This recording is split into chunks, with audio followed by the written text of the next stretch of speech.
Amasya Üniversitesi Bilim İletişim Ofisi olarak günümüzde gıda zehirlenmelerinin artması sebebiyle böyle bir farkındalık oluşturmak istedik. Mesela hangi aşamada? Şu temel şeylerimiz var. El hijyen uygulamaları, personel temizliği, temizliğe uygun kıyafetler. Bu uygun kıyafetleri siz sağlıyorsunuz, öyle değil mi? Geldiğiniz zaman kıyafetinizi buraya asın, burada soyunun, burada çıkartın vesaire gibi belirli bölgeleriniz var mı? Bu tabii. personele gösterdiğiniz. Bu bölgelere sizin dediğiniz kurallara riayet ediliyor mu? Evet. Ediliyor. Ekmek ve unlu mamullerde kahverengi, süt ve meyvelerde de beyaz tahtaları kullanmanız lazım. Sıcaklığın daha yüksek sıcaklığa çıkıyor. En başta dediğim neydi? Yüksek sıcaklığa çıktığında ürünün raf ömrünü kısaltmış oluyorsunuz. Temizlik birinci kuralımız. O yüzden bulaşı, yani ilk nereden başladı bu iş? Aslında kalite yönetiminin sistemi odur. Ya biz temizledik ama baktık görünmüyor. O zaman tahtada bunun gelişmesine yani mikroorganizmanın gelişmesine çok müsait olması Gerekiyor. O çözülme sırası.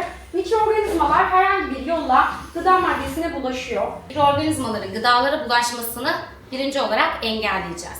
Çiğ ve pişmiş ürünleri ayrı ayrı depolayacağız. İlk sıcaklık mutlaka 75 santigrat derecenin üzerinde olması gerekiyor.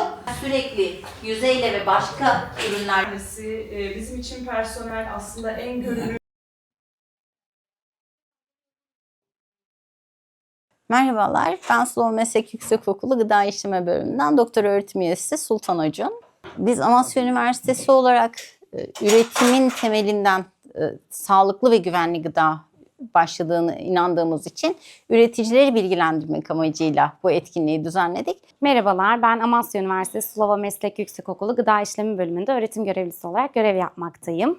Daha da yararlı olabildiğimi, genç kesimden ziyade tüm dünyaya dokunabilmek gibi bir şey oluyor. Bu şekilde farkındalık yaratarak bilim kafe etkinlikleri sayesinde çok daha iyi yerlere gelebileceğimizi, çok daha güzel bir ülke olabileceğimizi düşünüyorum. Benim ismim Fatih Sezer, Payda restoran sorumlusuyum. Böyle etkinliklerin sık sık olması gerekiyor aslında. Gayet faydalı ve kusursuz bir çalışma yapmışsınız. Öncelikle bunu yapan herkese teşekkür ederiz. Bunların daha sıklıkla olması tabii işletmeler açısından çok iyi bir şey. Ben Yağmur Özdemir, basın mensubuyum. Hem buradaki esnaflarımız hem de işletmeler düzeyinde bilmemiz gerekenleri tekrardan hatırlamış olduk. Belli bir resmiyetten kopup da halka açık bilinmesi gereken konuları bu şekilde belli koordinasyon eşliğinde yapılması, bilmediğimizi tekrar hatırlatma ya da bildiğimiz konuları aslında ne kadar çok dikkat etmemiz gereken konular bağlamında açıklayıcı olduğu için de kıymetli bu konuda.